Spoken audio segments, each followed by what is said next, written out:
Hey guys.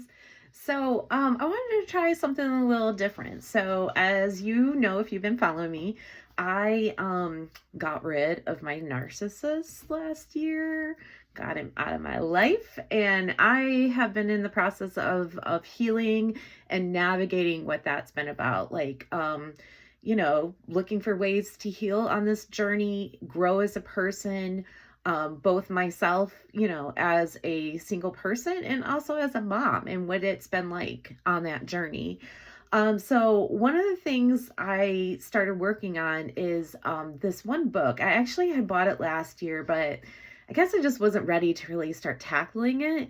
But now I kind of feel like I'm in that place and I'm using it kind of as a way to continue to grow and learn and heal, but also as a reflection on where I am at and what I have learned throughout this whole um, experience of getting rid of this narcissist. So the book that I'm going to be going through is this one. It's called Recovery from Narcissistic Abuse, Gaslighting, Codependency, and Complex PTSD. It's 4 books in one, and it is by Linda Hill. So what I want you to do is to join me as I share my thoughts as we go through this book, my aha moments and experiences. But just remember, this is just my thoughts, my reflections. You might go through this and think something differently. That's totally cool. What I have to say is no reflection on the author Linda Hill. It's really just an open way for me to go through this book and like a video journal instead of writing it down. Because to be honest with you, I hate journaling. I hate writing it down. It's much easier for me to record this kind of stuff. Hence the reason why I did my podcast last year and shared with the whole world what I went through for 18 years with my ex. So we're going to start kind of in the introduction and the beginning.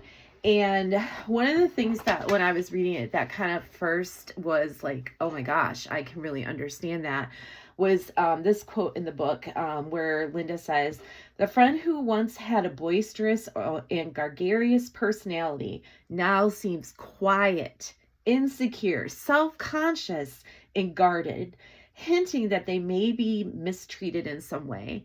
And that really struck me reading that section, because I remembered, if you haven't heard my story, I know it's long, it's 50 segments. I really encourage you to go back and listen to it. But for those of you who have been following me, you know that I literally went from 2022 to just last year divorced, and I had not told anyone. The only person that knew I was legally divorced was my ex. That was it.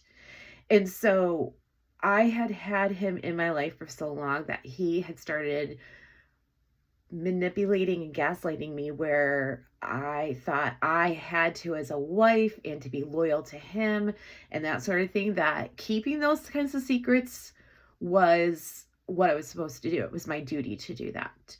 I remember him, I remember actually before we were married, him often commenting me on how, especially if I was on the phone, how loud I would be. Now, granted, he was the same way. There were many times where he'd even be in another room talking and his voice was so booming, but he did not like it if I was the same way. And I also remember always being very self-conscious of what I would say, especially around his friends or his family. Did I say the right thing?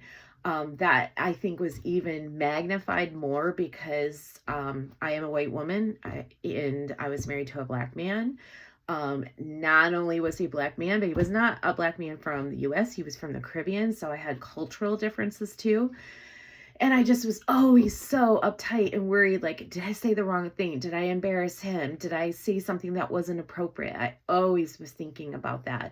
Am I going to say something that will trigger him to no longer want to be with me too? Was another thing that I often worried about. So I felt, really guarded too in my relationship. I remember when I finally shared with family and friends about this, like, they were shocked. They had no idea. I had hidden this so well that most people were like, well, I know it was a little different, but I just thought that was how your relationship was or whatever.